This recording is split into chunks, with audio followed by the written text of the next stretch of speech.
88 शब्द प्रति मिनट शुरू।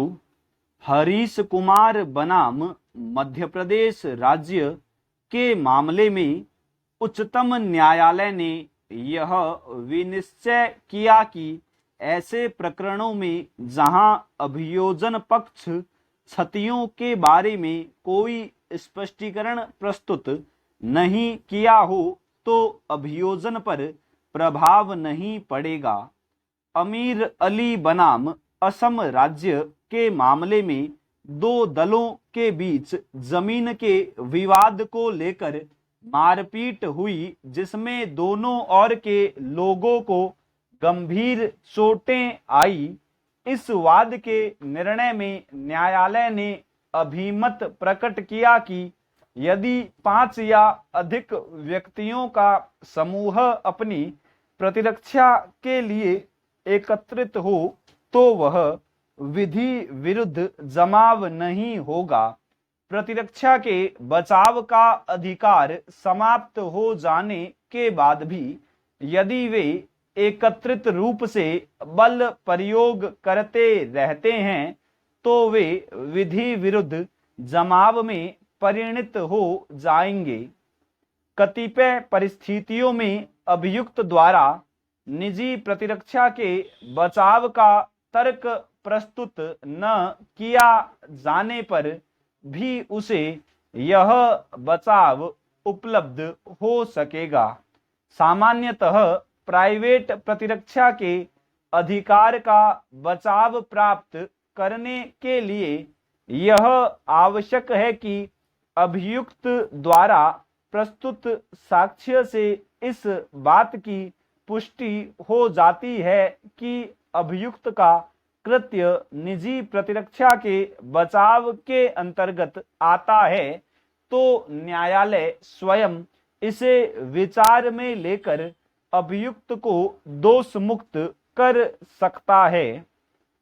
मुंशीराम बनाम दिल्ली प्रशासन के मामले में न्यायमूर्ति हेंगड़े ने अभिनिर्धारित किया कि यद्यपि अभियुक्त द्वारा विचारण में निजी प्रतिरक्षा के बचाव का तर्क प्रस्तुत नहीं किया गया था, लेकिन इसका वास्तविक आधार अभियोजन द्वारा प्रस्तुत साक्ष्य तथा बचाव पक्ष द्वारा दी गई साक्ष्य में अंतर्विष्ट है। अतः न्यायालय स्वयं इस बचाव पर विचार कर सकता है। गंगदा बनाम राजस्थान राज्य के वाद में अभियुक्त की ओर से विचारण न्यायालय के समक्ष अपनी निजी प्रतिरक्षा के बचाव का तर्क प्रस्तुत नहीं किया था, परंतु अपील में उसकी ओर से इस बचाव की दलील प्रस्तुत की गई। उच्च न्यायालय ने विनिश्चित किया कि इस आधार पर कि अभियुक्त ने विचारण न्यायालय में प्रतिरक्षा के बचाव की मांग नहीं की थी, इसलिए उसे अपीलीय न्यायालय के समक्ष इस अधिकार से वंचित नहीं किया जा सकता। इतना ही नहीं, वह अभियोजन के अभिलेखों पर उपलब्ध साक्ष्य के आधार पर यह साबित कर सकता है कि उसके द्वारा कारित अपराध निजी प्रतिरक्षा के अधिकार का प्रयोग करते समय किया गया है। अजायब सिंह बनाम राजस्थान राज्य के वाद में यह अभिनिर्धारित किया गया कि अभियुक्त के शरीर पर किसी प्रकार की चोट का निशान न होना इस बात का निर्णायक प्रमाण नहीं है कि मृतक के पास कोई हथियार नहीं था और अभियुक्त स्वयं ही हमलावर था।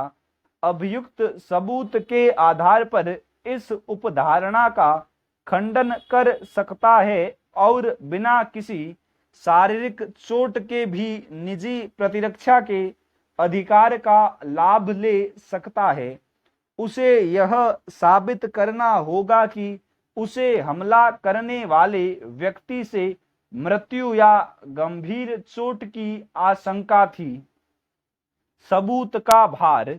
प्राइवेट प्रतिरक्षा के बचाव के लिए यह आवश्यक नहीं है कि अभियुक्त इसे संदेह के परे साबित करे, केवल पारिस्थितिक साक्ष्य के आधार पर इसकी संभाव्यता साबित करना पर्याप्त होगा। बालम सिंह बनाम हरियाणा राज्य के वाद में अभियुक्त का यह तर्क था कि मृतक अपने साथियों सहित उसके घर में घुस आया और उस पर हमला किया, परंतु यह तथ्य कि अभियुक्त के शरीर पर कोई घाव नहीं था और प्रत्यक्षदर्शी साक्षियों ने भी इस बात की पुष्टि की थी, अभियुक्त के प्रतिरक्षा के बचाव को अस्वीकार किए जाने के लिए पर्याप्त कारण थे। स्टॉप।